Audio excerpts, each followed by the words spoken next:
Hey there, internet friends. Welcome to another episode of That Nerdy Site Show, a weekly podcast where the team members from That Nerdy Site get together to talk about our lives and all of the nerdy things we love about them. I'm your host, Trevor Starkey, and joining me, Cameron Abbott. How you doing, Cameron? Hey, what's going on, everybody? What's going on is Cameron has been playing Astro Bot this week. So, and he finished the game. Has not finished all of the extras and has not gotten the platinum or anything like that yet, but has finished the game. So we'll kind of get his initial impressions on that, like review kind of the base game. Then we'll dive into spoiler stuff, covering a lot of the spoilers. Maybe not full spoiler stuff, but we'll talk like favorite bots and favorite levels and favorite abilities and all that kind of stuff. So check that out. And then a little surprise thing that I didn't even mention to Cameron, but the other thing that I've been playing since Cameron has had my copy of Astro Bot this week is I've been playing Mother 3 for the first time. I picked up a cart from Etsy that is basically the fan translation of Mother 3, and I've been playing it on my analog Game Boy thing that I bought a couple years ago. First time I think I'm actually using it. I was just going to say, I looked over, I'm like, it's not on the shelf. Oh my gosh. Yep. So shout out to we'll talk early thoughts on Mother 3. Mother 3. Trevor getting to play it. As Earthbound, one of my favorites of the SNES era. And it was just always the well, eventually they're going to put it on something, right? And then they just continue to never do so. So I said, fuck it, I'm just going to pick up this shop on Etsy that I had seen a while ago.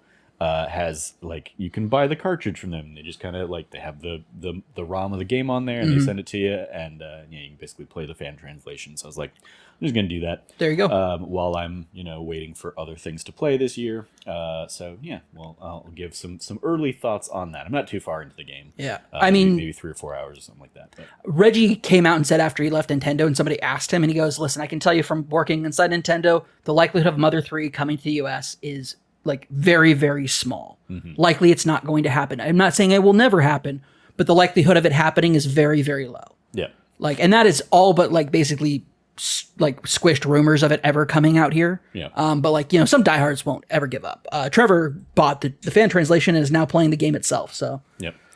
Yeah, that's what we have today. So check out timestamps for any of those below. But a little bit of housekeeping beforehand. If you like what you hear, please remember to like, subscribe, rate, review, share the podcast with your friends, all that fun stuff. So Cameron, now that you've played through Astro Bot and are not just having to sit and listen to me gush about it like I did last week, I hand the floor over to you to sit and gush about it. What do you want to say about Astro Bot? What did you think about it? Spoiler-free impressions of it. I'm just going to right out of the gate talk about it and just say that this game is a masterpiece. It is a masterpiece of platforming. I'm not somebody who loves platformers. I like platformers. I'll play a new Mario game, sure. I'll play a new, whatever game, no problem. But I'm just, I'm not passionate about those games. I had to stop myself from devouring Astro Bot whole, in one sitting. The reason why, and we talked about it before, off podcast, where it's yeah, I'm taking my time with it, and the reason why is because this is easily one where I lose my entire self to it. It's one of those, it's like Tetris Effect or something like that, where it just is mining the addictive, obsessive parts of my brain to the point where I don't give up on sections that are harder or could have an easier way around them, or I could do them differently. I figure out a sequence of moves I can do, and even if I'm not nailing those moves, I'm going to go back and do them over and over and over again until I nail it. There is a desire of perfection that I am trying to hit with my runs through an Astro Bot level. There is a matter of a conservation of movement that I've become obsessed with, about only what do I have to do to never have to swing back around and do a quick 360 backtrack, or what are the precise movements I need to do to clear this area? I've become obsessed with that aspect of it, on going back to levels I haven't been to before. I told you I cleared out six times in a row, the same level, looking for the secret level. Mm-hmm. And at this point, I'm I can't do this anymore, because it's literally causing me to stay, not be okay. Mm-hmm. Did you, in that level, pay to get the little guy that'll help? I didn't have to because I had all the bots. Oh, okay. I think he might help with the hidden stuff too. I tried using it for that. I didn't hear a chirp for it is the problem. Which is fine. I mean, it will only chirp if you're like nearby in the vicinity. Yeah, so obviously, found the off the beaten path thing for if that one. if it does help, I wasn't near it enough to ever make a difference. And also, I used it once to find bots, and I just felt so bad, like I was cheating. Okay. I've decided, like, it's the assist tool that they put in the game for you. I'm aware. Sure. I'm aware. It's but there is just a as it is. I mean, you've already described it. You've basically turned this into a Dark Souls game for yourself. So, like, I'm trying to find the optimal path through this. It's like you're missing the point of Astro Bot. But okay, go for it. Knock yourself out. I love it though. I like it's so much fun. I'm having so much fun with it. It's just I'm making this game immensely harder for myself because that's what I need. And Astrobot's like, have fun, wee. Listen, I love it. I love it. I love it so much. It's been so much fun.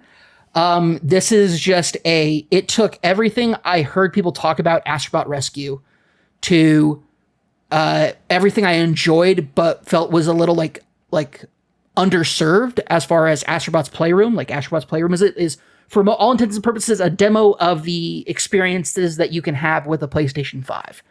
And it's a game and it's fun and it's a blast, but it's not it's not the fully fledged platformer that Astrobot now is. I mean, I went back because you have my copy. I went back and was playing a lot of Astro's Playroom this week just because I wanted that fix. And it's, I mean, like, each of the worlds you go into there is basically 4 Astro Bot levels stitched together. Fair. So it's 16 levels of Astro Bot plus some challenge things and stuff like that. So like it's a good prototype for what the Astro absolutely. Bot game is. I'm not trying to undersell Astro's Playroom. I'm just saying this is the promise fulfilled. Sure. The promise has been fulfilled and it is phenomenal. It is that phenomenal game to me. It is a 10 out of 10. I think this game is like it has instances of what I feel is like perfection in platforming. Like I said, I'm not like the platform expert. I'm not super in love with platformers, but for a platformer to be this good, like it's easy for me to fall in love with it. Mm-hmm. And Astrobot, in addition to that, the really deep cut PlayStation humor that's here in regards to some of the other bots, some of the other actions, some of the other stuff we'll get into later on. But like, I think the only weakness this game has, the only weakness is that the enemy, like the big boss enemies are, and I think it's a question of, legacy to speak on this because Astrobot is a new franchise for all intents and purposes. Mm-hmm. Its enemies are going to be new enemies for all intents and purposes. You're not going to get to, and you mentioned it last week with your review, you're not going to get the legacy like a Goomba or a Koopa Troopa has with only like 5 years, right? Like that is, gosh, how old is Mario? Older than me? I mean, 30, it's 84, 85. It's my age. Yeah, so it's almost 40 years. Almost 40 years. So like, it's not fair to try to be, it's like apples and oranges or like, well, Astrobot doesn't have like the notoriety that of enemies that like Mario has. It's like, but like you pointed out last week.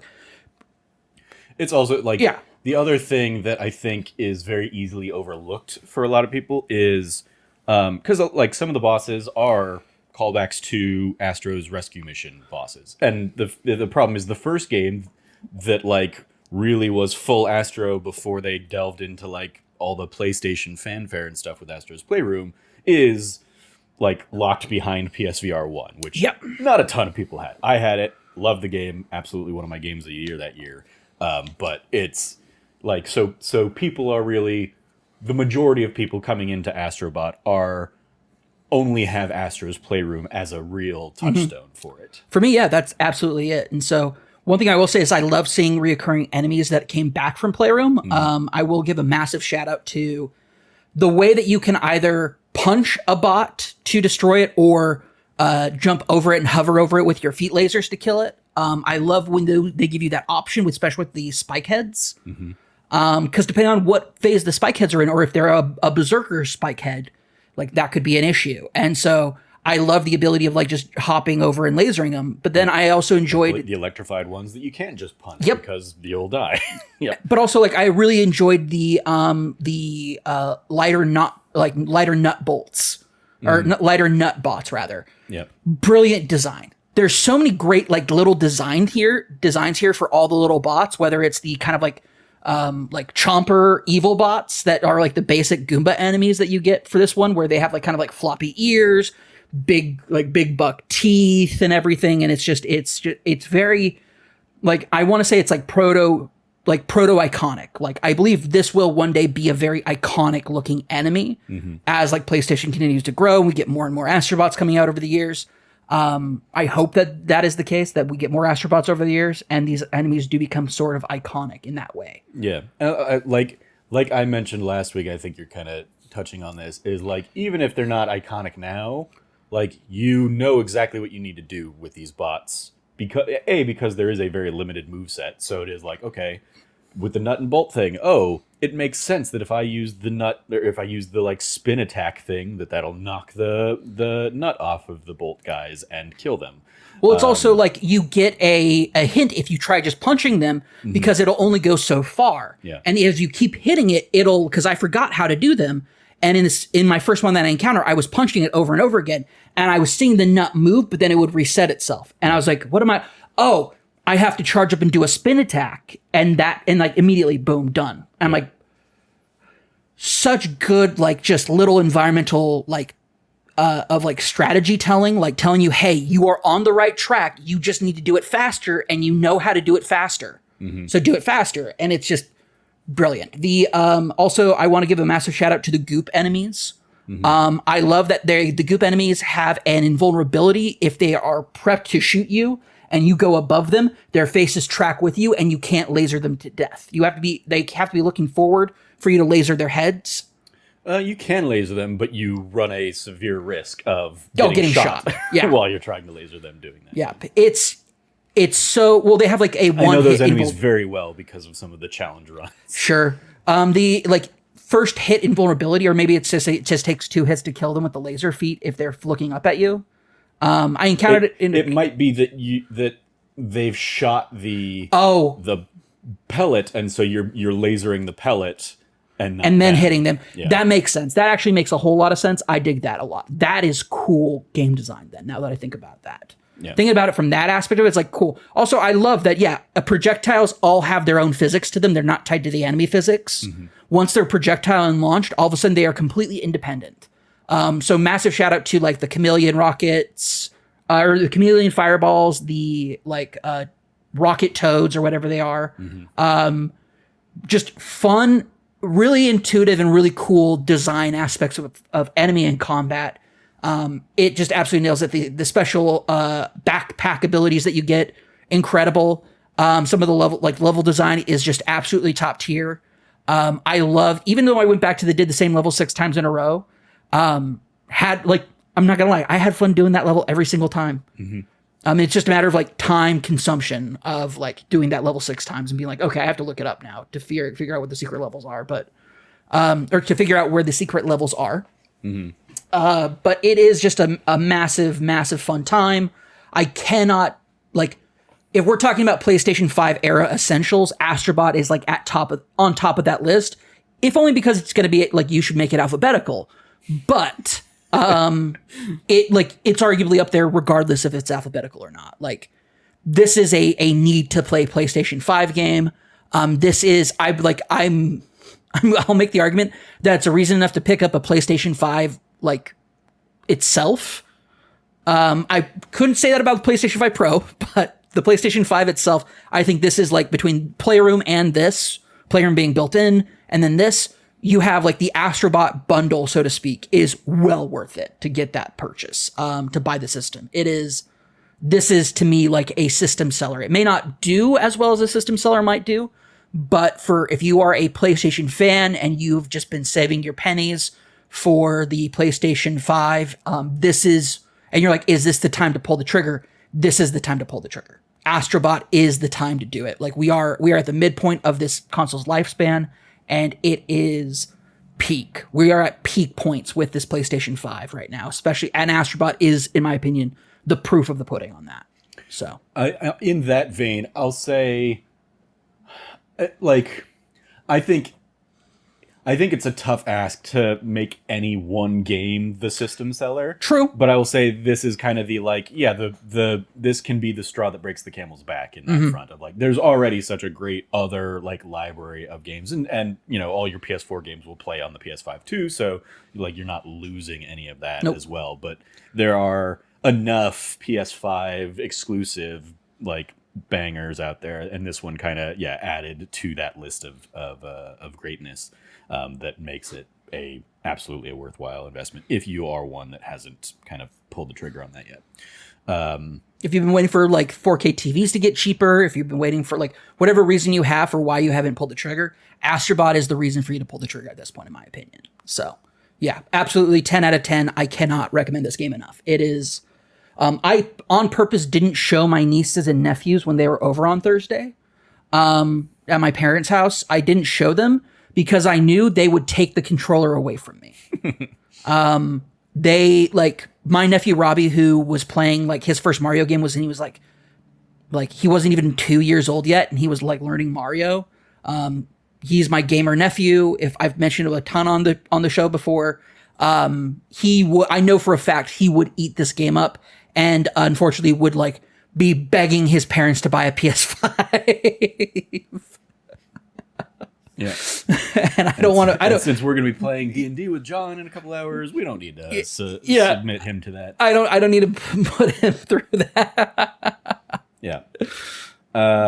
Very cool. Any final thoughts before we dive into full spoiler stuff? Then. No, I'm ready to go right away. Alrighty. So last chance to duck away from Astro Bot spoilers. We probably won't go to full spoilers because there are a couple things I don't want to necessarily spoil for Cam, because I know he hasn't seen everything on. But we'll talk kind of maybe vagaries around some of those things. But in general, we're going to dive into spoiler stuff in terms of like our favorite bots that kind of make little cameo appearances in the game, maybe what's missing, and that I might have to be a little vague on if you haven't, I don't know how many of the like character bots you've found versus the non-character bots. So maybe I'll let you lead that conversation in terms of like, hey, who's missing, and then I can kind of chime in based on that gauge. But like favorite abilities, favorite boss levels, the favorite like VIP levels that you get, kind of the bonus of each galaxy. We'll talk through all that stuff. So last chance to duck away if you don't want to hear those things, or pop ahead to Mother 3 talk if you want that. But yeah, Cam, I'll throw it to you in terms of like some of your favorite bots in this game. What stands out to you? What jumps out in terms of characters? I'm just going to, first off, I have to put this out there because it needs to be put out there. The fuck they were thinking with the Loco Roco world. Okay. Is that a good way or a bad way? It ended up being good, but at first I was angry. So, I agree. Like, in terms of just the worlds themselves, the Ape Escape world and the Loco Roco world, I don't have any kind of relationship. Oh, okay, I have massive connection to Ape Escape. Games, I have massive connection to Ape Escape, so that works. Neither of them do anything for me, but especially, I gathered this much more from like Kinda Funny's Spoilercast, especially because our friends Blessing and Roger went over and interviewed Team Asobi ahead of this game's launch, and they talked and highlighted the fact that Team Asobi is kind of built up, featuring a lot of former Japan Studios team members. Yeah, that's true. And Loco Roco and Ape Escape have a specific lineage with those games. So there's a mix of, hey, they're already like interesting mechanics that they can play with and add into the Astro Bot character, but also like it's of the 5 games that you kind of get that experience with, those are the 2 oddballs out. And it's because it was kind of like a one for the fans, one for us kind of. I don't think they went fully that, but I think they love those series enough that they thought we can make some inventive gameplay stuff on it. Sure. But I agree. There are a couple things in particular that I would put in place of those, just because I don't have the connection to Ape Escape and I don't have the connection to Loco Roco. I appreciated the way the gameplay changed up on those, but they didn't really do anything for me. Yep, I will say so. This 2 notes. One, Ape Escape is a dear forgotten gem of the PlayStation 1 era. I love the love they gave to it. The 10 8 bot, or like the 8 bots that you pick up in that world are awesome and representations of kind of like the goofiness of that game. And I loved getting their little items from the gacha store. Spike is like a very funny, very cool. It's the idea of like time travel plus mind control. Of like, we're gonna help apes get smarter, so we strap helmets to them, and then they get smarter. But Spike, the leader of them, has also made all of them evil. And so it's all about like detection physics, like if you like stealth physics. Spike the albino boss character thing? Yep, he's an albino monkey. He is that chair that he's sitting in when you get his item for him is his boss mechanic, and it's a pain in the fucking ass. But I have a deep love of Ape Escape. I never owned it or I didn't play much of it myself. It was a game that the person who lived next door to my great aunt, Josh, shout out to Josh. He was like my friend with the PlayStation before I got a PlayStation, and we spent a lot of time on his PlayStation. He was the Sega friend. I was the Nintendo friend. So that was like our respective roles. And so I had the N64, he had the PlayStation, and we like lived off of each other's like libraries and stuff and playing at each other's houses. So Ape Escape was one that he used to rent and play a lot of. And we had a great time with that. I will say I did appreciate one of them is labeled as the self-aware ape, and the little flavor text is, knows you're reading this right now. Yes. And I was like, cute. But also like one of the apes has the whole gun hiding thing with the banana is a nod to fellow bot Solid Snake with the stealth and everything. Mm-hmm. So yeah, it was just an awesome game. Loco Roco, replaying this unlocked a core memory that I'd forgotten of me getting kicked out of the GameStop because they realized I'd been at the PlayStation Portable kiosk for an hour and a half playing Loco Roco. I'd forgotten that happened. I was reminded when all of a sudden I was doing Loco Roco. Mm-hmm. And I was like, oh my gosh. Because at first I was like, oh, this is Patapon. It's like, this isn't Patapon. Cameron, what are you saying? And then like playing through that level was just like oh my gosh, I remember this. This is just like bringing back memories. And I remember how angry they were that I was window shopping a PlayStation Portable for an hour and a half. And like, but also like nobody realized a guy had just been hanging out at the PlayStation Portable in the corner for an hour and a half. Yeah. That was an interesting core memory to unlock, but also it is probably the best motion control level I've ever played of anything. Because it's pure motion control with it, the way it does it. Really, really brilliantly done. Never felt like I ever lost control of the motion control. Just an excellent time on that level. So shout out to those in part. Like, so Loco Roco, I was confused. I was like, how the fuck is Loco Roco here? How is that your third one that you're doing? What the hell? Fourth. Yeah, fourth one that you're doing. That's crazy. Ape Escape, I get. We fought a giant monkey. We free Spike. And I knew Team Asobi was made up of the team, like members of their team were part previously on the Ape Escape team. So I knew that. I did not know that they were also Loco Roco, but I kind of also figured that a little bit afterwards. I'm like, now that you've mentioned it, it's like, that makes sense. Okay. Mm-hmm. It also got a lot, like Loco Roco gets a lot of love in the in Playroom too. It does, in terms of like the little like Easter eggy things, like the PSP that you find in that game is playing Loco Roco. Yes. So you can window shop in there too. Yeah, no, that was a fun time. Also, they were really angry because they told me that I'd almost beaten the game, and they're like, "That's really messed up that you're here. You almost beat the game," and did that. I was like, "Well, all right." I don't know if I really almost beat the game because they might have just been saying that to make me feel bad. Sure. This fat ass teenager in our store playing Loco Roco for an hour and a half. But yeah, so like unlocked a core memory I didn't remember, and that's cool. Also Loco Roco, if it's part of like the DNA of Team Asobi, that's awesome that's there. But yeah, I think that the other three that you get are obviously like the big PlayStation mascot icons of like the modern era, which makes sense. You have Kratos from God of War / God of War Ragnarok, Nathan Drake, and Aloy from Uncharted and Horizon, respectively. Awesome. I love that they brought in the mechanics of those games as far as shooting, the bow mechanic and the axe mechanic, those all felt great. I had a blast with all of them and unlocking characters. Even though I don't care for the Uncharted games, it was fun unlocking all of the Uncharted characters and their little things. And because these games are so popular, I do know them. I do know what happens in them even. I couldn't tell you what the name of each of the famous locations are. Sorry. I know the first one's El Dorado, and then because of El Goddamn Dorado. I know that's one of them. So yeah, that's what I know. The rest of them are, I know one of them's like in the Himalayas, and you have to like fight like monster monkey men or something. Basically Yeti creatures. Yeti creatures, yeah. That are like indigenous people, but they're like souped up on the tree of life sap or some nonsense like that. Yeah. You go around shooting a bunch of indigenous people defending their home. Right. Yeah.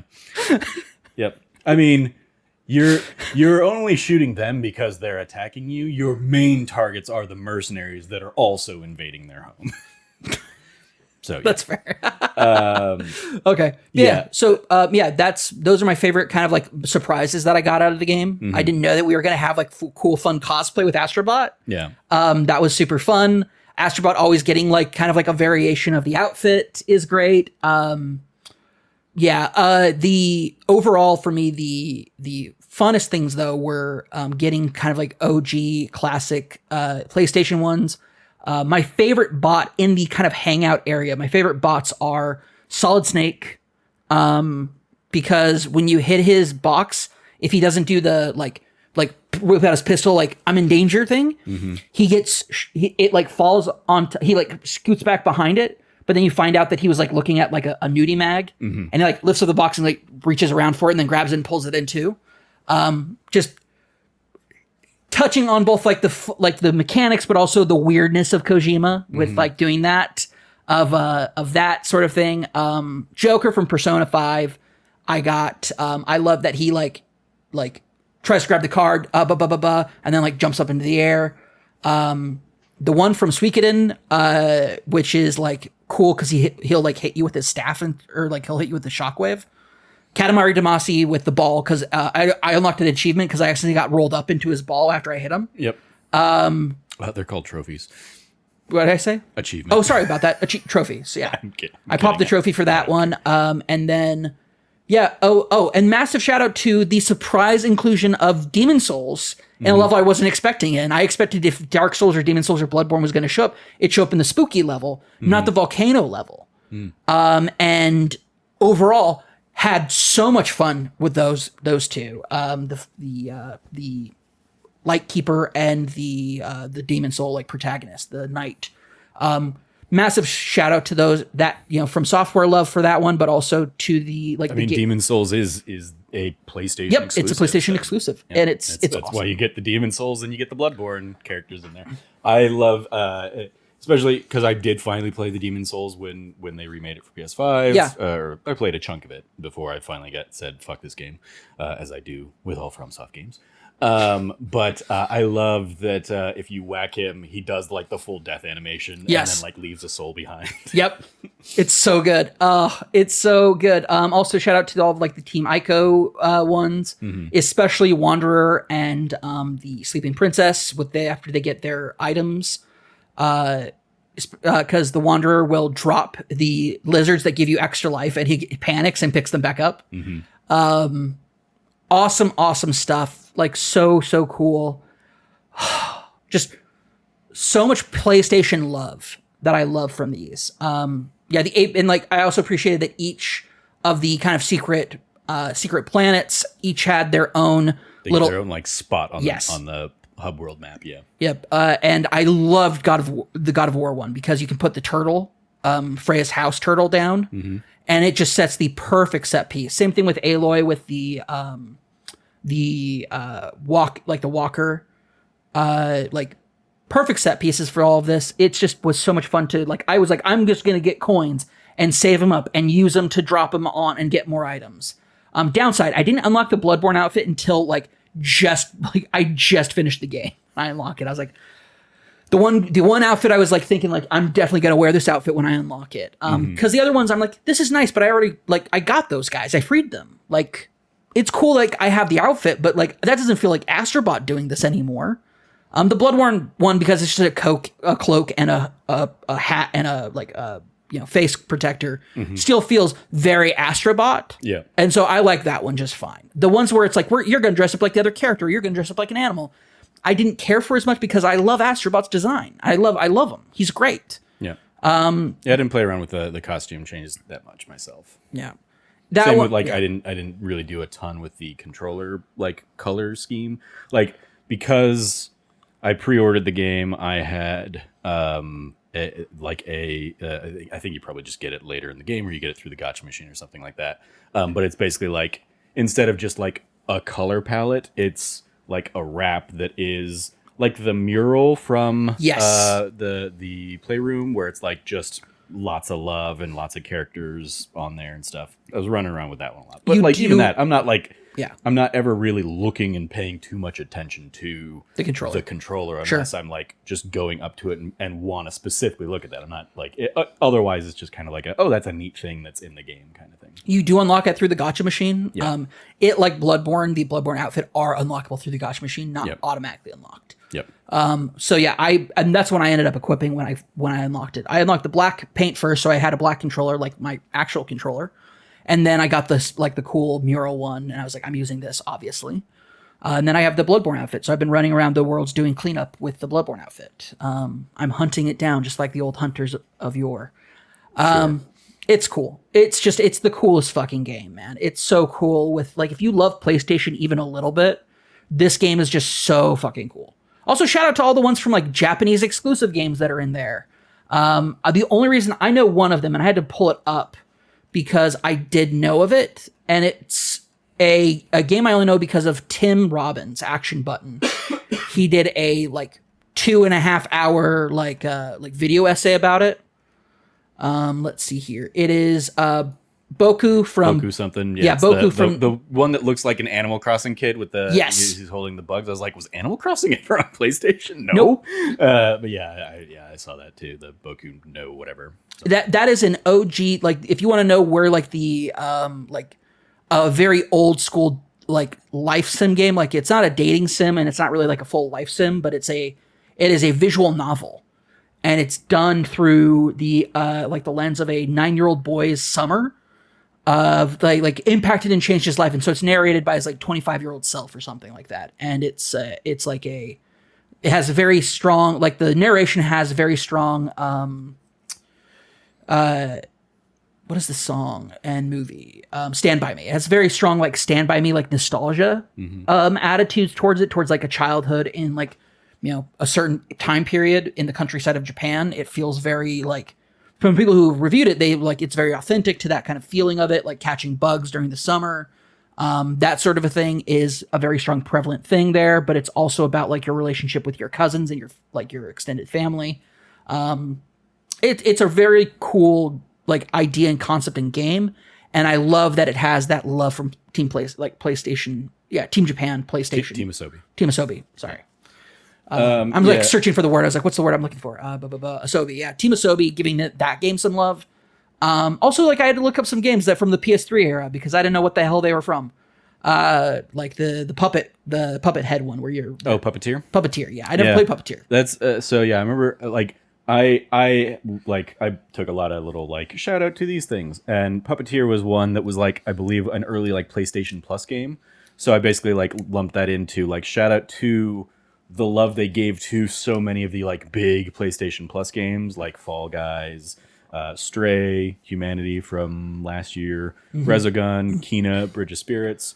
My big question was where's Rocket League? Why wasn't that there? But yeah, including Puppeteer in that mix. Puppeteer came up as oh, that's really cool. I'd played that game a little bit, in PS3 times, late PS3 or something, when I was just kind of circling back to things to play before PS4 came out. Oh yeah, then there was another thing was Resogun. The Resogun one is awesome as hell. I love I loved Resogun so much, and so seeing it show up there and it's known for juggling humans or whatever it is in its thing, and then the thing you unlock is the humans from that game. Yeah, that's sick. It's so sick. Shout out to Nathan Drake having his PlayStation 1 as like the big Easter egg from Uncharted 4.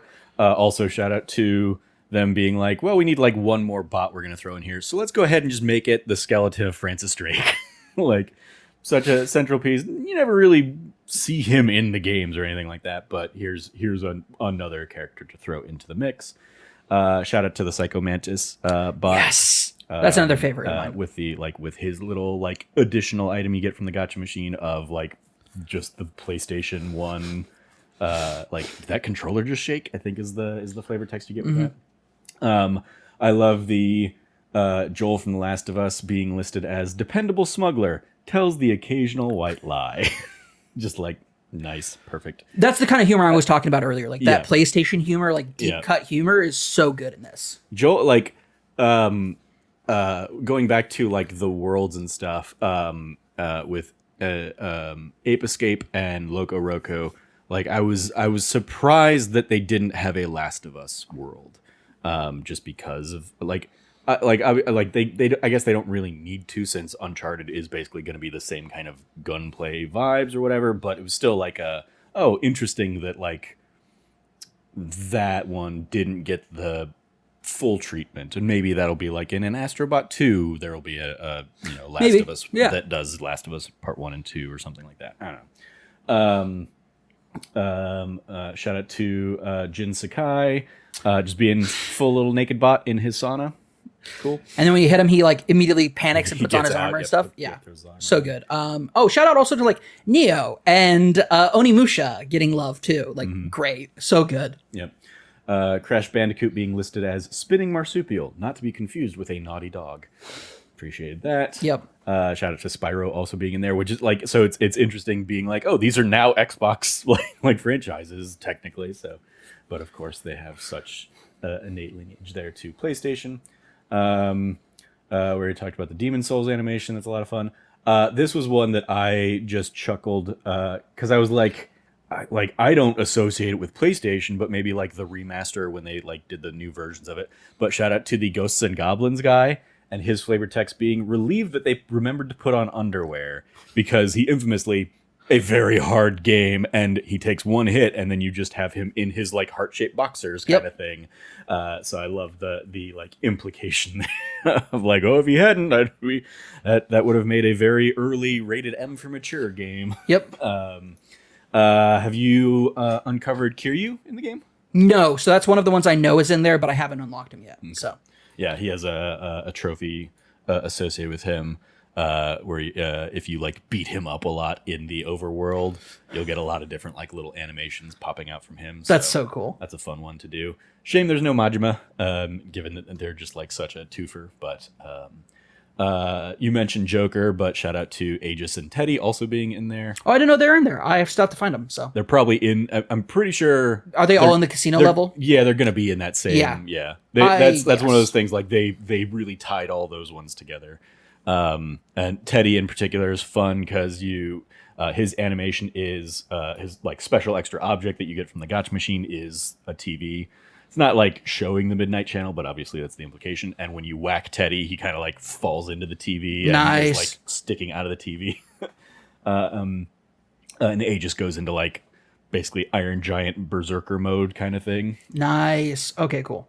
Shout out to Quill from the Moss series being in there. A little bit of PlayStation VR love on that front. Shout out to Maximilian from Dark Cloud 2 being in this game. Don't know why Tone from Dark Cloud 1 isn't in there. But like as a big Dark Cloud fan from the PS2 era, and then like who bought and replayed them in the PS4, I was like I recognize Maximilian, but admittedly I'm way more of a Dark Cloud 1 person than a Dark Cloud 2 person. Sure. So like it wasn't until I was like looking at some of the, like here's the Easter egg breakdown that I was like, holy shit, yeah, no, that is that guy. Okay. And like I like that his little item that you get from the gacha machine is basically like a little town build set, and he's basically like playing the god mode that you get in those games. So yeah, shout out to all those, and possibly one of my all-time favorite bots in the thing is the Flower from Flower. Like shout out to that, just being like getting some love. Are there any So before I give any kind of like thoughts on it, since I don't want to necessarily inadvertently spoil what's not in there for you, but are there any big noticeable like omissions for you from PlayStation or like PlayStation lineage? I was surprised Medieval wasn't there, but then I got spoiled by something online on Twitter. It is in there, yeah. Yeah, it's in there. I just haven't found him. That's it. Yeah. I was surprised every time I found a skeleton, like an Astro Bot skeleton or something, I thought it was going to be him. Mm-hmm. But I still haven't found him yet. No, there's a lot of them that I know like I'm still missing, but as far as like omissions, I can't really honestly say I can think of too many of them, if any at all, that aren't, I mean, I'm trying to think. I don't know if there are any that, oh man, no. Cause I mean, maybe Cain from Legacy, like Blood Legacy, Legacy of Blood rather. I know the Wraith is in there, but it's not, like Azrael, the Wraith from Legacy of Blood is in there, but not Cain, which is kind of weird. But I'm trying to think if there's any major ones that I can think of that aren't in there, but no. I will say, in a vague sense, there is a surprising lack of Square Enix collaboration on this one. Oh, sure. Okay, yeah, sure. I can see that. Which makes me wonder if maybe like they've kind of referenced that there's going to be DLC, so maybe they're going to just do a whole like Square Enix Galaxy or something like that. No, they totally could too, because that makes total sense. Sorry, I was thinking like PlayStation characters, but if you're talking like PlayStation console identifiable characters, yeah, absolutely. There's no Cloud, there's no Tifa, there's no Aerith. We just had Rebirth earlier this year. We had Remake, a couple years ago. Like, absolutely, I was surprised there was no Square Enix characters, especially after Rogue Galaxy has a character show up. Mm-hmm. And I was like, oh, well, if you're going to have JRPG characters in here, I'm surprised that, and like Persona characters in here, well, that's Sega Atlas. So like, what's the dealio with that? Especially since Sega Atlas now has like that big partnership with Microsoft to put their games out on Game Pass. Yeah. And like Cloud was in Astro's Playroom. So like it's not like they're necessarily averse to it. But yeah, it was when before playing the Loco Roco level, I was like, okay, so there's going to be 2 big themed levels left. I was like, I also thought there would be a Final Fantasy 1 or something. Yeah, are we going to get like a Final Fantasy and your Cloud swinging a big Buster Sword or something like that as the mechanic, or you get something like that. And so when Loco Roco came up, I was like, what? Well, then what the hell is going to be the last one? Is the last one going to be a Final Fantasy? And I'm like, no, because they haven't done Aloy. So, of course, Aloy and Horizon's going to be the last one. So, I'm going into, because I had been going through and pretty much 100%ing every galaxy as I went, I was like, all right, so they've got like 8 more worlds to, maybe they're just going to have a few Final Fantasy characters in like one of those worlds, and then nothing. No Final Fantasy stuff. Oh, man, it'd been crazy if they did Final Fantasy 8 instead. Sure, yeah, but like that's where like a full galaxy of Square Enix stuff like makes more sense. Where you could have like, okay, here's the Final Fantasy VII planet, but then here's protagonists from other Final Fantasy. You get your Tidus and Yuna, you get Riku, you get Squall, you get Zidane and Garnet. You get Vivi, I guess would be like an essential one to get. Oh, in absolutely, there. You got to get Vivi in there. Maybe that even if you want to go like Tactics. Or Lightning from Final Fantasy 13, Noctis and stuff from 15. Dude, if we got some Tactics love, that'd be sick. Yeah, but also, here's what I'm surprised. Tactics Ogre isn't in there. Vagrant Story is not in there. Like, those are OG classic PlayStation Square Enix titles even. Yep. So yeah, I think I think for whatever reason, Square Enix just isn't in this chunk, because like you also have like Nier, the one I would certainly you go. Yeah, it's one that I absolutely 1000% would not recognize playing through the game and catch it. But when I went back and watched and like looked at the like IGN article of like, here's where all these Easter eggs are from, I would pop so hard seeing the bouncer because I have it up there somewhere. The bouncer from PS2. Snowbike Mike was playing through Kingdom Hearts 2. I was gonna say like Kingdom Hearts. Like, obviously you're probably not gonna get the Disney characters, but you could have Sora in there for sure. Sora and Riku. Reason I brought up Kingdom Hearts 2 though is he's like, oh, look at this guy. He's talking about one of the friends from Twilight Town, and it's like, and I saw the jersey. Saw the jersey for Dog Street, which is the brand of clothing that the main character in the Bouncer wears. Oh. That's a like little Tetsuya Nomura Easter egg in that game that's been long forgotten. Yeah. But yeah, you bring up the Bouncer. I would have popped so hard if the Bouncer came up. Dragon Quest, no Dragon No Quest. Dragon Quest. Oh, that's massive. Yeah, like Parasite Eve, especially like. Dude, Dino Crisis. We got a dinosaur with Tomb Raider, but there's no Dino Crisis. Yeah. Even, man, that's crazy. Yeah. From like PlayStation proper, Ready at Dawn, rest in peace. Order 1886 was referenced in Playroom. Doesn't get any love in this one. And then I think the real big one that is like, oh, it's weird that that's not in there, is Spider-Man.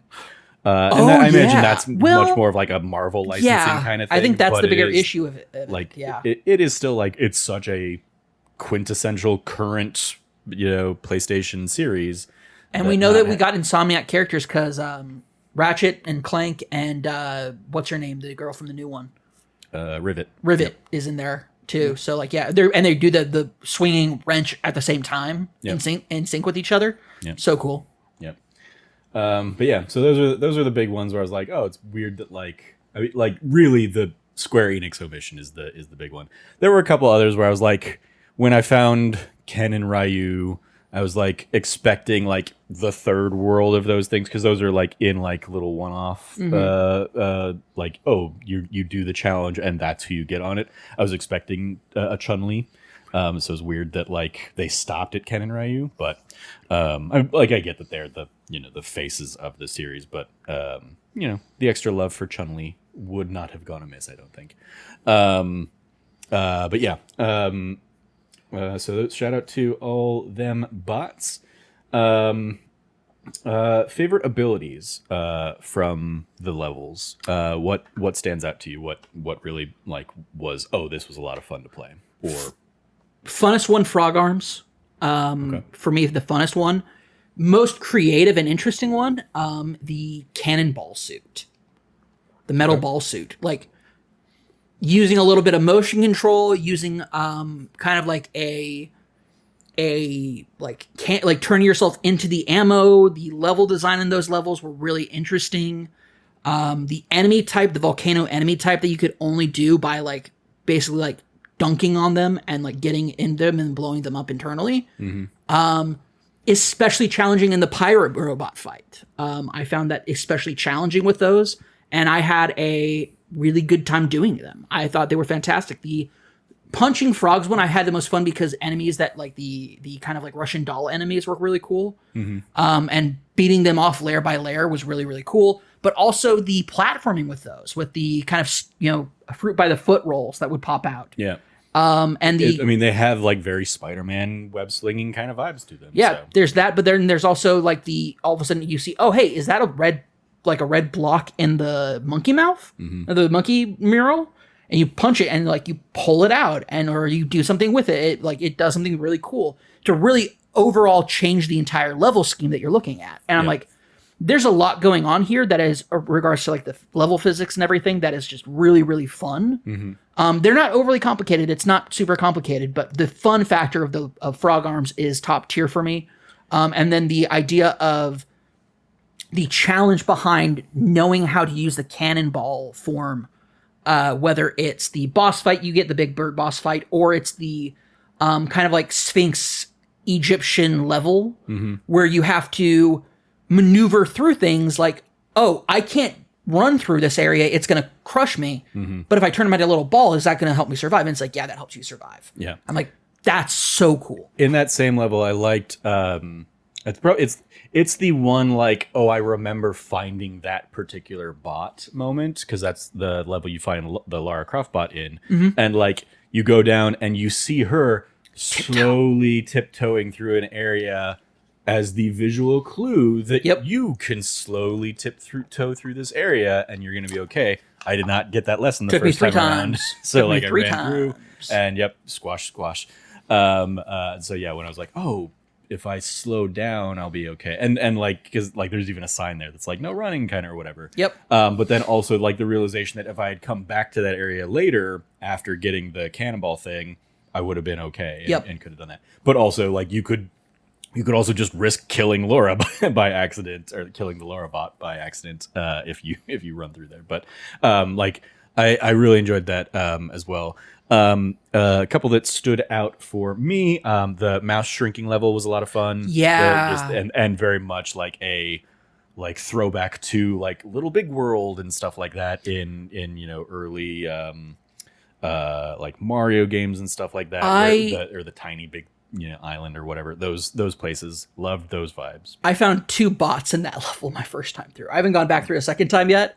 But like to my shame, I only found Katamari Damacy and like a regular Astro Bot there. Dude, that is one of my big ones where it's like, well, but I found all 3 puzzle pieces, and I'll come back around on it, and I haven't yet. But like, yeah, no, that one is especially like a oh no, yeah. This level ended way faster than I thought so, and I didn't see any other bots.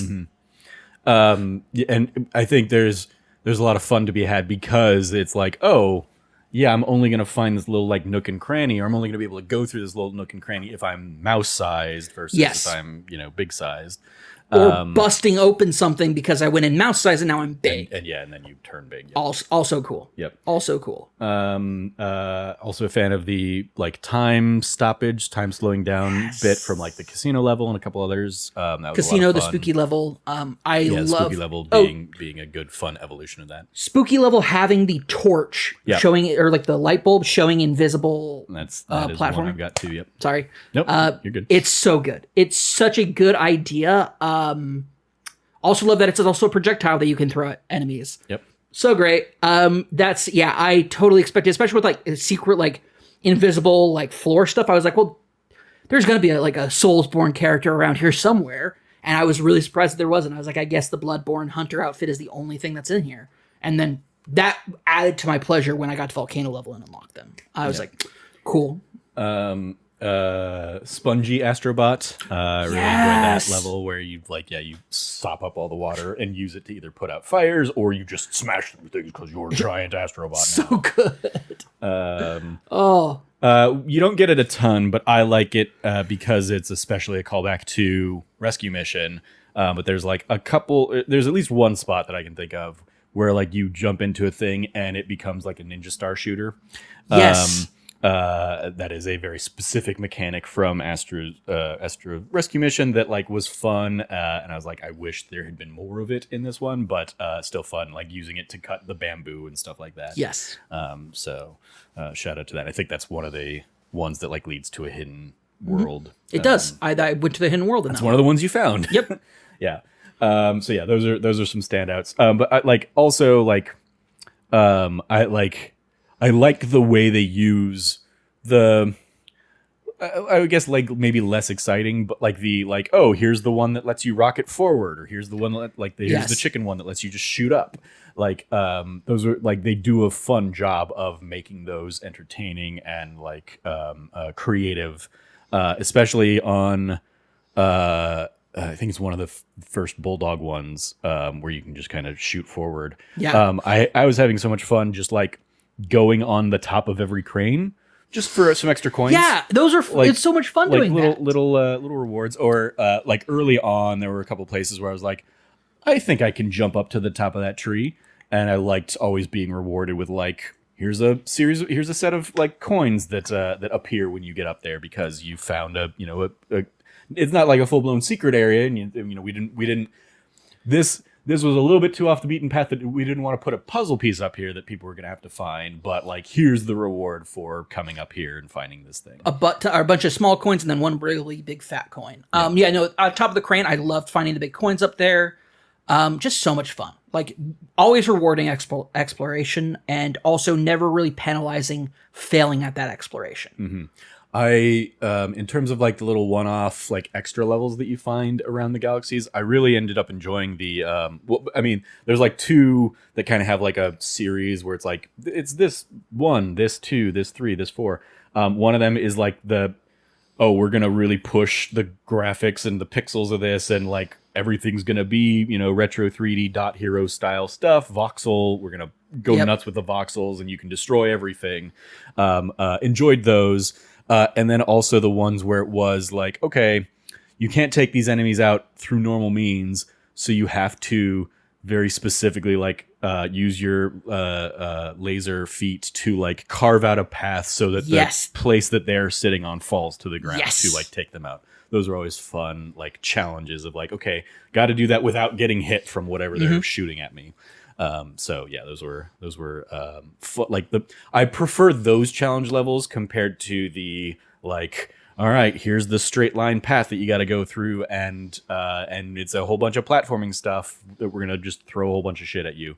Was much more a fan of like the enemy challenge levels compared to the like platforming challenge levels. For sure. But the platforming ones were still okay and fun, but there were a couple hours like, fuck this, I'm so annoyed with this kind of stuff. Have you done a lot of those in your foray? Okay. Nope, haven't done them. Okay. But you can spoil the hell out of them if you want. Like, I mean, I don't think I have anything to necessarily spoil apart from you find them. Have you found them? Have you uncovered anything? Oh yeah, like smashing up the meteors and stuff and the comets and everything. Yes. Okay. And then those I think like, so have you found like the circle or the triangle or the square? Yes, I started finding those too. Yeah. Okay. Yeah. Because those are the challenge ones that I'm alluding to. And then again, I'll talk about it in terms of like the vaguest of spoilers, but the final thing you can do. There's like two kind of post-level things that you would not have been able to do yet. One is if you find all the places in the Lost Galaxy, you get like a bonus Lost Galaxy level. Nice. That is like very specifically called something Encore, and it's basically like, hey, this is a thing to do even after you've beaten the game, kind of thing. I did it well before I beat the game because I had found all those levels sooner. And then once you find all the puzzles, you're gonna unlock. Once you find all the puzzles and have all of the bots, because it's like once you find all the puzzles, you unlock like the golden statue in the hub world, and then looking for that. Yeah, you need like 300 bots to get to like fill in to climb. Oh, I see. Okay. The above the because the only one I have left is the 251 on the side one, so that makes sense. I was like, there's got to be a 300 one, so I figured that was the statue. Yep. And basically, once you get all the puzzle pieces and all the bots, you go up there, and there's like one more challenge that is. I didn't think it was the hardest one, but you get like another bot from that that I won't spoil. But I will also say like when I got the bot, I was like, oh, this is a bit of a letdown. Because it was tied to a series that I have no connection to. Gotcha. Or anything like okay. that. It's the kind of thing like, oh, it would have been really cool if that was Cloud or something like that. Oh, no, sure. It wasn't. So yeah. Trying to think. Just going back through like some of the VIP world stuff. I loved we touched on it a little bit, like the not only the mechanics of like the God of War level, but also like all of the references in the God of War level, and like finding the Odin's ravens, and you get like an extra reward if you like find all 8 Odin's ravens in the level and hit them and shoot them down, just like you did with trophies and stuff. Mm-hmm. But yeah, like the Leviathan axe bit was so much fun, like pulling open the chests and finding like a puzzle piece or something like that. Yes, a lot of fun finding the giant turtle. Mm-hmm. Like I think the most I laughed out loud was in that level when I like turned and saw one of those like crevices, like the loading crevices to like walk through. I was just like, perfect, no notes of like walking through there and finding like Angerboda, doing some painting stuff in like a little nook and cranny. Similarly on the Uncharted level, loved, obviously a lot of these, probably weren't or didn't resonate as well with you, but like so much love and like references to the Uncharted, especially Uncharted 1. Sure. In there with like the submarine in the, in the middle of the jungle, or finding Sully like on a plane kind of thing. But also the idea that they threw in the mechanics of like, hey, you got to solve some puzzles to, unlock this door or find this little hidden secret kind of thing. Enjoyed that element. And then on the Aloy level, finding realizing, finding all of like the little like holograms that they have of like people kind of scattered around. I was like, that's a fun So little cool. flavor of that. So good. But also the just the mechanic itself of shooting the arrow, where you can like shoot the arrow normally, or you can like hold the button down and like aim, and time slows down just like in the game to shoot the arrow, was a lot of fun. Using the like at one point in that level, there are some rope casters that are like scattered around the map that you can basically like trick the enemies to run into, and if you get 7 of them to run into that and like kill themselves, basically you pop a trophy as like the little bonus for that level. So that was a fun little like mechanic tied to the game. I don't know if this was like an intentional thing or if I'm just reading something into it, but going back to the hub world after doing and finding all the Astro Bots from the Aloy world, and going up to Silence, there was like a little star that kind of like floated around him, and I read that as like a rest in peace Lance Reddick kind of like little homage. I don't think that's what it was, but That's not it. okay. That usually that's an indication that they haven't been interacted with yet. Okay. Because I've had those on a couple of them. I had those on like Normally that means like you haven't gotten their item for them yet. Did he already have his item? The Hades bot? Yeah. Oh, then I don't know. Yeah. I saw it around some of them that I had as well. And Yeah, I've seen it around a couple others too, but like I saw it around him, and I read it as like a little homage. Hey, we're giving a little bit of extra love to this bot. But it's a very sweet thought at the very least. so yeah, shout out to Astrobot and all of the fun silliness of that game. It is very like it is a vibe having played it where like you've had my copy all week and I've just wanted you to finish the game so you could bring me the game back so I could go back and like jump in and play like a second run or something like that. Because part of me, obviously we got to talk about kind of the finale, the final mission. But part of me, I guess I'm partially very curious what your experience was compared to mine, since I had found pretty much every bot at that point. But I also kind of want to see what it's like if I can like actively avoid the character bots and go into that with as few character bots as possible, just to see what that does for the final like flying through the mission. But yeah, like the like Tim Geddes hype as fuck moment of all of the controllers and peripherals and stuff coming out as ships, and you go face off against the final boss. Turns out you've had a fleet in storage the entire time, ready to go. All the things that you unlocked in Playroom. Yeah. It's great. And that part was fantastic. I had so much fun in it.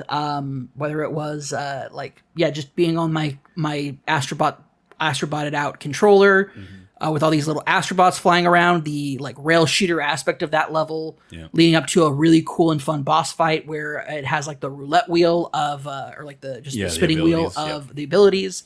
I love the moment where he's like, no, we're going to choose this one instead. Yeah. Where like he rigs it. Yep. I was like, all right, I'll take that one. Thanks. Yep.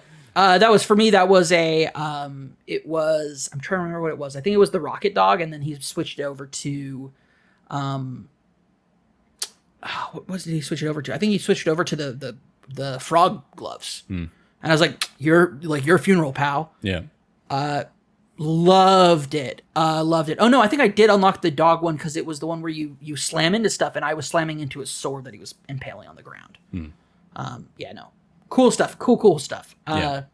Love that fight. Love the entire like experience of doing the rail shooting with all the different like PlayStation controllers and stuff. Yeah, it's awesome. I'm guessing you would have had like enough to, because like you need 200 and something to unlock that. True. Yeah. So it is probably like there's gonna be some innate number, but like I had like 230 or something when I went through it. So yeah, I mean I'm talking like in terms of like the PlayStation character bots versus the generic Astro Bots. Because obviously you get so many of those little cameos, and they're there alongside the fight with you, as Tim called it, the like end game portals moment kind of thing. And I love that like in the like, okay, here's all the PlayStation 1 accessories, and you see like Crash and Spyro out there, and like them leading the like a lot of the PS1 bots leading the brigade kind of in that front. Yes. And then being like kind of era specific. I thought that was a lot of fun. Let me just put it this way. My PS3 one was not very full. Very light, yeah. Very light. And I didn't know that was intentional or not. But yeah, that sequence was so much fun. I loved the, you know, the more mindless shooter nature of it, of like, Yes. okay, yeah, this is your reward for having done everything else. You can just kind of like chill. You don't have to worry too much about this. We're not judging you if you're just kind of holding down the trigger and just firing nonstop. You're not going to get any kind of like, oh, you had like X% accuracy or whatever. It's like, they don't care about that. Just shoot all the aliens and take them out and save your bot friends. Yeah, lots of fun with that. And then, yeah, a great finale with the big space guy, space alien guy, and his little roulette wheel of like your special abilities that you've, built up over the course of the game. Absolutely love that. And then, as has been the case with most of them, I believe, like the little playable credits sequence. Yes. Oh, that was so much fun. Hopping onto the different memory cards, it pulls up somebody's name and you use your item to like destroy it. Yep. And get coin. Yeah, that was fun. Yep. They did the little like fake out thing of like Astro Bot dying. The whole like everyone's holding on to him and Astro Bot just goes, yeah, because there's like that realization of like, oh, I can save everyone. Yep.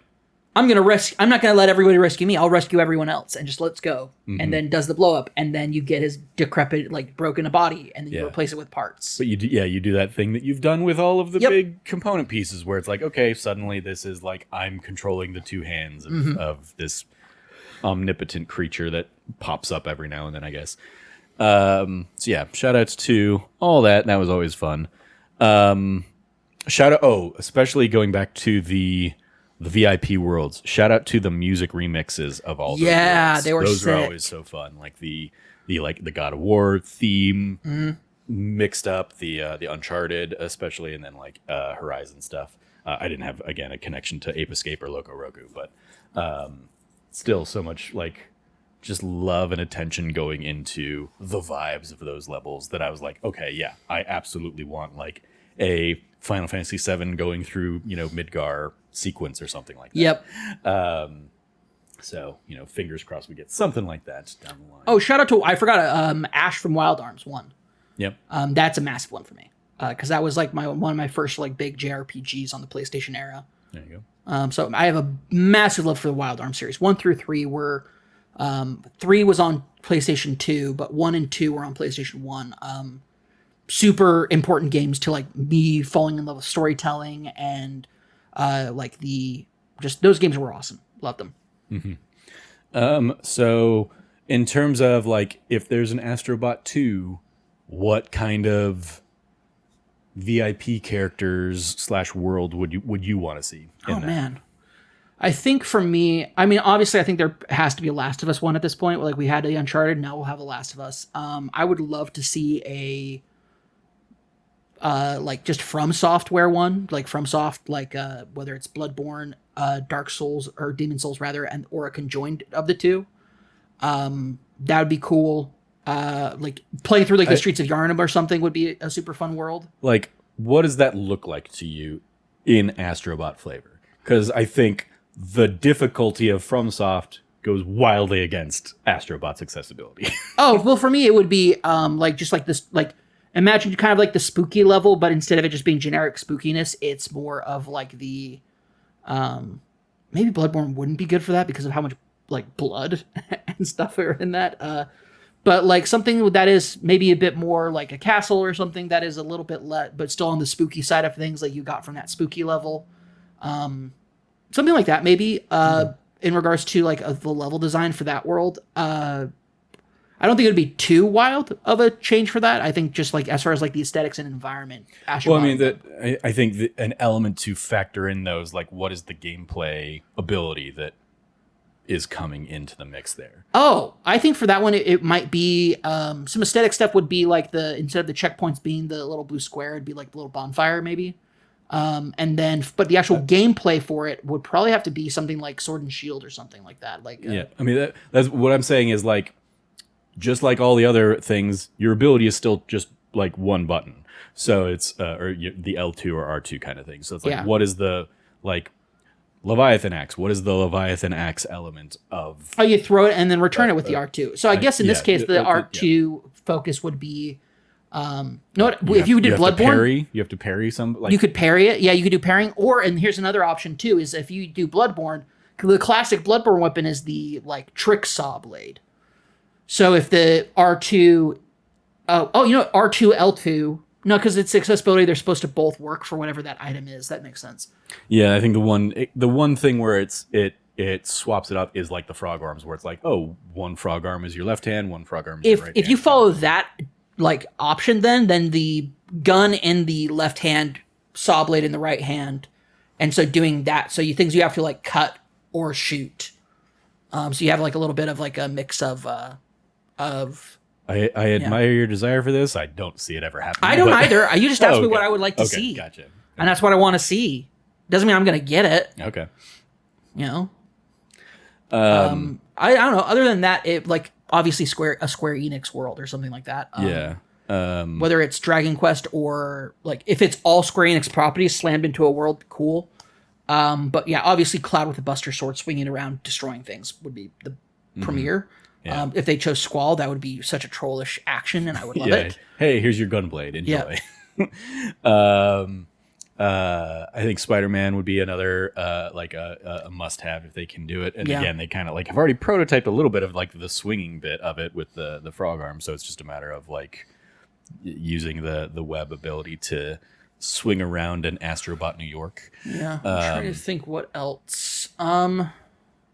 I would have thought like a Spyro one would have been in there or something, but maybe it's just because it's Activision property, it doesn't work. Yeah, I don't imagine we'll get a. I mean, they'd have to play real nice to get like a full blown Crash and Spyro level. The other thing I think to consider is all of these levels had like a lot of hidden bots to also find. So as what like a Final Fantasy one makes sense because there will be plenty of characters that you can find in that level that are going to be the Astro Bot versions of them. Same with Spider-Man. You can find a Miles. You can find an MJ. You can find a Doc Ock or whatever. Like you can find plenty of like Spider-Man characters and something like that. Last of Us gonna be a little bit more limited. I guess you can find Joel. You can find Ellie.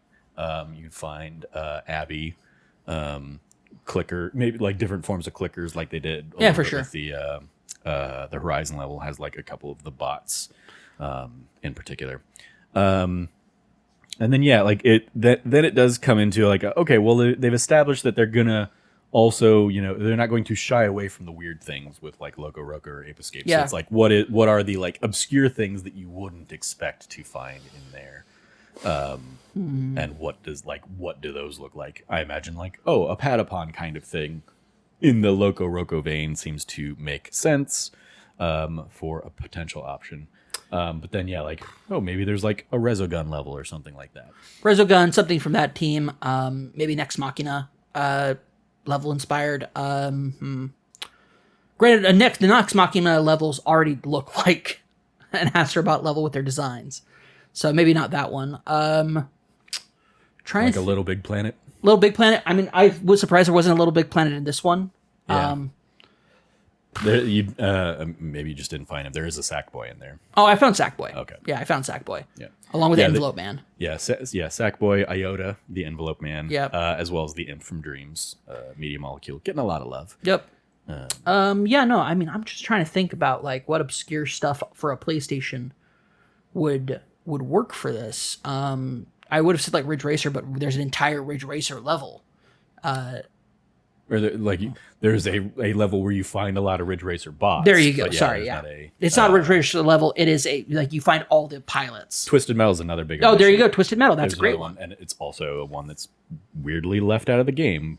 But yeah, that could be a fun one of like, finding like Sweet Tooth and Mr. Grimm and and a handful of other of the characters from there. Minion, Apocalypse. Yeah, you could do a lot there with that. And they'd all be like their cars, a la the Wipeout ones. Yeah. Ridge Racer. Ridge Racer. Yeah. Sorry. Yeah. Yeah. Trying to think what else is Sony around for. I'm also looking at like your shelves. Like, is there something else they could do? I mean, like. Part of me is like, Harvest Moon, but no. I had that same thought. I was also like Harvest Moon, but then it's like the farmer kind of the farmer one for sure. Like I don't know. Like, there's I'm trying to think about, like, they already had the Gravity Rush one in there, the gals from Gravity Rush. Trying to think, like, what else they could do. Here's the thing, like, I would dig it if they did, like, a full-on Persona world as a bonus world. Yeah. Where you got, like, Persona 1 through 5 characters that you find or whatever. But, yeah. But they already gave you 3 with Teddy, Aegis, and Joker, so. Yeah. I don't know. I don't think they'd make the cut, but, like, would love to see, like, a Drinkbox studio of, like, Guacamelee. Oh, that'd be sick. And, like, Severed. Severed, that'd be so sick. Nobody Saves the World. Mm-hmm. Do, like, a Cult of the Lamb kind of thing. Sure. I'm trying to think, Devolver like, Digital world. Yeah, like characters that have had a good life. Like, Rocket League would be another one. And I think you could play with Rocket League in terms of, like, the different... Similar to, like, the is it the Ridge Racer series of things, where it's like, yeah, you could have, like, the different car types, and including, like, a supersonic acrobatic, whatever the original the precursor game was. Heck, maybe they do a Fortnite thing. Maybe. Yeah. Like, some of these aren't, like, PlayStation, specific kind of thing, but they probably have a big enough fan base on PlayStation. Obviously, like, yeah, Capcom played in here a ton. They had the Palico from the Monster Hunter series. No Man's Sky, maybe? Yeah, No Man's Sky could be I mean, I don't know I guess that'd be a ship kind of thing, but that's one of, like, No Man's Sky is, like, what is the iconography of the No Man's Sky? I mean, maybe they would just go full, like, hey, here's the Resident Evil level, or something like that. Partner up with Konami and do a full Metal Gear level, in the next one. But yeah, anyway, lots of fun there in Astro Bot, and yeah, hopefully we get more. Hopefully we get, like, DLC stuff. Is this a kind of game, I don't know how many of the challenge levels you've done, but is this a game that, like, you would want to try and, like, be chase down the leaderboard top spots in No. No. Nope. Again, you're, like, I think we're both in kind of the same camp of, like, we're not crazy platformer people. Nope. Like, especially, like, the most recent one that I can think of that wasn't, like, action platformer or something. I guess it was action platformer, but like, Crash 4 did not really resonate with me. I did not like it because I'm not a huge fan of the earlier Crash games or anything like that. So, yeah, it's always tough. And then the Marios are just always like I think this very much stands, up there with the Marios of the great Marios of the age. But yeah.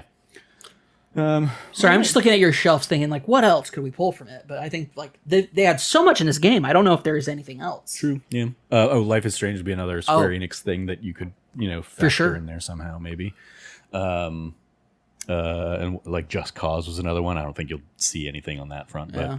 But I thought I had was, like, Freedom Wars, maybe. But yeah, Freedom Wars be a Vita specific get the thing. Like teddy bear, the Helldivers. Yeah, that's Helldiver stuff. That's a thing right there. Again, I don't know enough to it. Like, I feel like the Helldivers would be like the Killzone Hellghasts for me. Oh, like, there you go. Where it's just like they have 3, and it's just the same thing. Like they have that with, like, with those characters in this one. They have the Abe's Odyssey characters that it's just like, here's 3 clones of a thing because we didn't really have, like, unique designs for more than one. Still cool to see them pop up, but yeah, it's kind of like weird that it was those bits. So I can't think of anything else. I think you could just really bolster the roster with the partnership of Square Enix and have a Absolutely. Final Fantasy 7 level, Final Fantasy 8 level, Final Fantasy 9 level, Final Fantasy 10, so it is a full Final Fantasy galaxy, and each one is a different, even if not a different, like, here's the the full-blown aesthetics of the thing, but, like, here's the level where you find all the Final Fantasy 7 bots, here's the one where you find all the Final Fantasy 8 bots and the 9 bots and whatnot.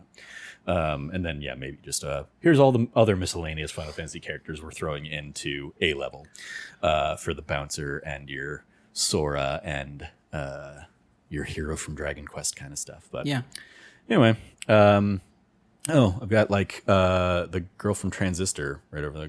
Oh, like Bastion, that'd be fun, Transistor. yeah.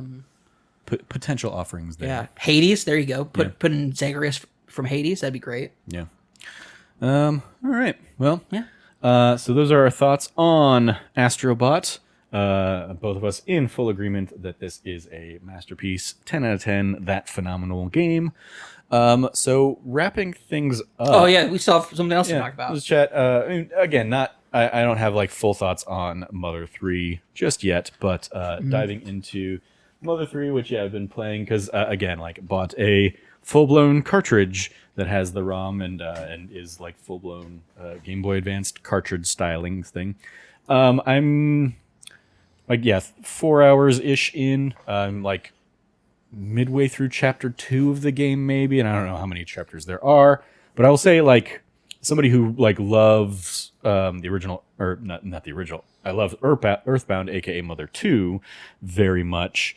I like immediately am surprised and like didn't know much about Mother 3 going into it apart from like Lucas is seemingly your main character.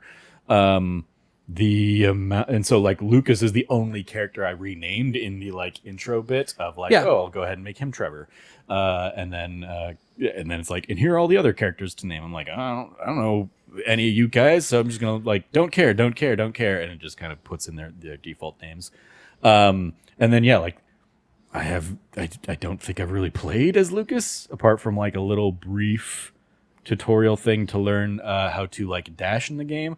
But for the bulk of chapter 1, I was playing as their parent, Flint, who's kind of got like a cowboy aesthetic, but is running around just hitting people with sticks or like 2x4s, basically like whacking people. And so like so far it's very like it's a very disjointed game in terms of like I don't know what the full through line is yet. Chapter 2, playing as a completely different character. They got introduced in chapter 1, what is the character's name? I can't even remember. He's like a thief, and so like I went in and like snuck into a castle and stole some stuff. Turner, is it maybe? I don't know. And like herein lies part of the problem is like these characters aren't immediately like resonating in the way that Earthbound characters did for me. Combat's still the same kind of like Earthbound combat. They throw in a little extra level of like, oh, if you time attacks right, you can do like combo attacks, but you have to like time it to the rhythm of the enemy. And you can't really get the rhythm of the enemy unless like you put the enemy to sleep and then you hear like their rhythmic pattern. But even then it's like, okay, I don't quite know what I'm supposed to do with that rhythmic pattern because it feels like if I'm hitting like the button on the pattern, it still feels like very hit or miss in terms of like getting the extra attacks, getting the extra hits. I appreciate that it still has the like classic your HP is on like a rolling meter, so if you get like hit with a mortal attack, but you take out the enemy before your HP goes fully down to 0, and you finish the fight, you don't die, you do come out on the other end. It definitely feels it's fascinating going into this game because it feels like I'm having to grind way more than I do these days to just keep up with like level stuff. Like it feels like the enemy, and I think part of it is because in both chapters you're largely running around as like a single character, and so like when enemies call for help and suddenly you're very outnumbered, they'll start doing damage way better than you can, and so it gets real easy to go down real quick. It had like there is still like some of the like Americana charm of Earthbound in it. In particular, in this first area that I'm centered in, it seems to be very geared around like a Wild West kind of vibe. So again, like the Flint character you're playing as in chapter 1 is like wearing a cowboy hat and kind of like a cowboy vest, seemingly, at least in the aesthetic. There was definitely a like, oh yeah, that would be a weird thing to try and like localize. in chapter 1, where it's like you go to this area and it seems to be like a like I don't know if they're supposed to be like full transgender or if they're just like playing dress up, but it's a lot of characters with like 5 o'clock shadow on their faces, but wearing dresses and like makeup and talking very flirtatiously, and so there's like questionable like gender relationship vibes of like, yeah, Nintendo's probably not going to lean fully into that in a potentially good way. So that's probably something that would need to be like modernized. Like it's the kind of thing that like the Persona games get guff for in terms of like how they handle those kinds of themes and portrayals. So yeah, that'd be some interesting stuff. But yeah, I think so far, because just so much of the game has been like, oh, you're playing as like this character for chapter 1, and now we're switching over to chapter 2, and you're playing as this character. Maybe it's going to do a thing like I always think about Dragon Quest 4 or Dragon Warrior 4 when I originally played it, where it's like 4 chapters, and each chapter you're playing as like a different protagonist, and then chapter 5 you get like the main hero, and you find all those other protagonists from the other chapters, and that's your big party that fully comes together. And so maybe this is doing that same kind of thing, but yeah, so far it feels a little disjointed, and I'm just not resonating with the characters as much as I would like to. It has some fun humor moments here and there.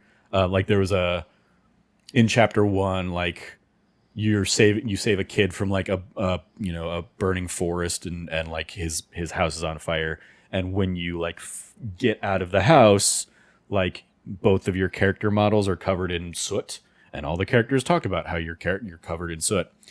And the game has a series of hot springs that you can go into, and like if you're just in the hot spring for a few seconds, it basically counts as like a full health restore kind of thing. Cool. And when you walk into the hot spring, your bodies get cleaned off, but your faces are still fully covered in soot because you're not fully submerged. So like I was like, okay, that's funny that like they accounted for that and factored it in. So you walk out of the hot spring and like, yeah, now your clothes are clean again, but your face is still just covered in black soot. So I appreciated that, like as just a silly visual thing. But yeah, a lot of it's just kind of like until like I start fully building out the party and start really getting a feel for like who the good guys and bad guys of the big picture story are going to be.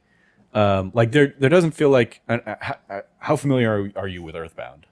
I'm pretty familiar with like the whole concept. There's like there's an alien invasion going on. You and your friends are trying to. Okay, so you didn't play it. You just no. I just know like a general overview. I know like the big bad is the gold alien. That's really hard to beat. I worked a drive-through with somebody who was playing it during his breaks on Game Boy. He lived in Japan for a couple of years, and so he had like the original cartridge on a Game Boy Advance of the GBA remake that they made overseas. Oh, okay. Of Earthbound. Gotcha. And so he was playing that, and I was like, that's cool. And so I was taking orders while he was on his break playing that, and I would get snippets and tidbits, and he'd be like, yeah, I have my guy, I have like my Ness, who's like my brawler, I have my like psychic smart guy, and then I have the girl, and then I picked up monk dude, like fighting guy. Yeah, Pooh. And I chuckled when he told me his name. I was like, that's funny. Yeah, it's Ness, Paula, Jeff, and Pooh. Yes. Paula's like your psychic healer. Jeff is the like nerdy like gadgets guy who can like shoot bottle rockets off it. He's very like item focused in his weapon approach and stuff like that. And then Pooh is like the martial arts ninja / like magic key kind of abilities and stuff.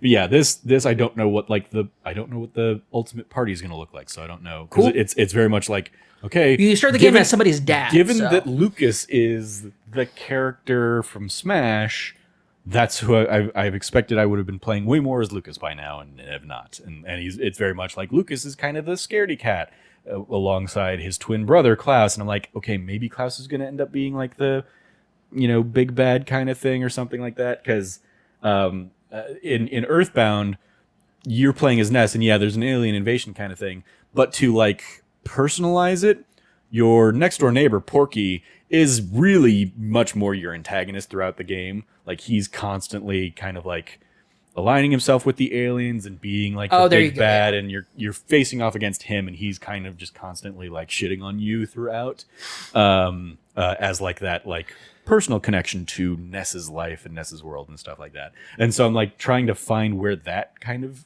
vibe is in this. I'm just not finding it. So, like, not bad at all, but it's definitely a like, oh, I do have to like recalibrate myself for a game of this time and a game of this. I mean, it being a GBA game natively versus like Earthbound was Super Nintendo, and yeah, just kind of it's interesting jumping and playing for it. And there's also going to be the like, I don't know how well of a translation it is in terms of like how effectively they carry stuff over, but yeah, I think I'm getting like the key bullet points of the thing. But yeah, I don't have a huge grasp on what the end game is going to look like yet, and or how far through the game I really am, because I know I'm somewhere in chapter 2. I don't know how many chapters the game has. I've not looked into that kind of stuff yet. So, but yeah, there's kind of playing this. I'll probably juggle this with Plucky Squire this week. Plucky Squire is probably going to take my priority just because I want to kind of focus on like a new thing. Yeah. But yeah, you've been waiting for that game for a long time. Pulling the trigger finally on Mother 3 and just being like, all right, I'm just gonna buy it, play it, finally make use of the analog that I bought like a couple years ago, and yeah, see how this game goes. So those are some early Mother 3 impressions. I will continue to update, I'm sure, once I like finish the game. I'll kind of give like my more complete thoughts. If anything, like it is making me probably more than anything want to like pick up Earthbound on the Switch, or bust out a I think I have a like the analog SNES kind of thing, or Retron 5 or something like that. I have some way of playing like Super Nintendo games, and so I could bust out Earthbound on that on a modern screen or something like that. So if anything, yeah, that's what I want to do, is I want to jump into Earthbound. There is a lot of like musical cues that are very like Earthbound, so it's like a lot of those themes are hitting the same kind of notes, and there's like a fun nostalgia to that. But yeah, those are my early Mother 3 thoughts. So I will keep you apprised as I get through that game more and more. Looking forward to it. I'm really curious to see how you feel about it. I, as somebody who listened to somebody else play another Mother game vicariously, like I'm interested to see what comes out of this one. Yeah, I'm very, very. I've never been super into wanting to get into the Mother games in the Earthbound like franchise. It just hasn't really felt like my cup of tea or my style. But I do love like especially in Earthbound, the Americana aspect of the world building and everything about it. It has real big Ameriboo like feelings about it, and so like using hamburgers for potions and stuff like that, like that's the sort of stuff that I think is like makes that game franchise very special. And there's definitely still vibes of that. Like I'm eating a lot of like cookies or sandwiches or beef jerky, or one of the things one of the favorite little things I've encountered so far is I came across a cow and basically it was like, are you in a milking mood kind of thing? If you say yes, you milk the cow and you get fresh milk. And after about a minute or so, it becomes rotten milk. And so it goes from like fresh milk heals you for like 60 HP. Rotten milk heals you for like 10 HP. But if you keep the rotten milk long enough, it turns into yogurt, and that heals you for 80 HP. So like there's like a time component to like, that's cool, how effective this healing item is going to be. That's rad as hell. So I love that. That's great. Some cool elements like that. But then you also run up against, and this is something I've run up against a lot, of like, you have very limited inventory. Like each character can only carry like 14, 16 items or something like that, and that is inclusive of like your gear that is equipped. Oh wow, okay. And so you have like 4 pieces of gear that you have equipped, and if you get like a new piece of gear, okay, I'm going to equip the new piece of gear, but now I have the old piece of gear just taking up a slot in my inventory. And so like when I defeat a bad guy and it's like the bad guy left behind a present and you open the present and it's this item, but you're full. Do you want to get rid of something? It's like, okay, do I have something in my inventory that is like worth less to me than this? And so I toss something else and it's the kind of thing like, oh, if I had known I was full, I would have used one of those healing items to bring myself back up to full health. Oh, because they take a full slot then. Yeah. Oh, dang. Yeah. Okay. Yeah. It's not like, oh, here's your, nut cookie and you have 5 nut cookies. It's like, no, here's 1 nut cookie. Here's another nut cookie. Here's another nut cookie. So yeah, it is like, and it's a staple of Earthbound too, but it's very much a, at least, later in Earthbound, I guess not later in Earthbound, but like in the second area of Earthbound, you kind of like, you find like a delivery service where you can like put items in storage if you want to keep them, or kind of like, withdraw them later or something like that. Or you can, sell them off in shops. The shops in the game so far are like, they're not shops. I'm not getting any kind of currency. I'm not earning money or anything like that. I go into a shop and like everybody in the town loves each other, knows each other. So it's basically like, hey, here are the items we have. If you want one, take it. And, we'll replenish, our supply or something like that. And so I'm like, okay, cool. But like, there's no selling mechanic. I can't sell the items that I don't need anymore. So it's like, well, what do I do with those? Do I want to just get rid of this thing that I've now got a better weapon, so I don't need this old weapon that I had anymore? And like, usually, yeah, that's going to be the case because every character has their own like unique weapons. Like the thief guy I'm playing as now, his attack is kicking people. So like his first thing went from like regular shoes to like a better version of shoes or something like that. So I'm never going to have a need for the regular shoes anymore or something like that. So it's just a matter of like, okay, but I don't. How do you get rid of it? I don't want to just throw it away in favor of like, oh, I got a peculiar cheese from this enemy. And that's another thing. Like peculiar cheese is an item, and the description of the item is basically like, this heals people differently depending on how much they like cheese. And so like the first couple characters are like, eat the cheese, and like, oh, and they love cheese, so you got 60 HP back. But I imagine I'm going to get some character that's like, this person doesn't like cheese, so you only got 10 health back. That's hilarious. Stuff like that. So that's so rad. Yeah. Weird little like eclectic item design and that kind of stuff. You love to see it. Yeah. And then like also a kind of core function of these games is like your HP and your PP, your psychic points kind of thing. And your psychic points are going to be like your MP for spells. Yeah. Both characters I've had so far, physical brawlers, so I don't like I know that it's just going to be the same spells from Earthbound. It's going to be, your healing, your life up, your fire, your freeze, your all those kinds of abilities. But I don't know like who has them in this game, or like so I'm like still waiting to figure out what's going on there. So but yeah, it's fun so far. And I'll just keep chipping away at it as we go. So, all right. Well, I think that is going to wrap up this week's episode. Thank you, Cam, for joining me to talk all these things. You follow Cameron at RevCabot, 2 B's and 2 T's. Anything you want to give a shout out to there, Cam? Yeah, massive shout out to you got me to watch a Lego something like Lego content, Lego Star Wars Rebuild the Galaxy. We reviewed that on That T Plus show this past week. It was a day late, but certainly not a buck short. Yeah, if you want to, read the report on that one, you can go ahead and check that out. And for anybody who knew those 3 references, there you go. Yeah, you can follow me at Trevor J. Starkey and continue on with That D Plus show. Next week's episode is going to be all about Agatha All Along. The first couple episodes of that are dropping this week, so we'll be returning to the MCU for that. So stay tuned for that.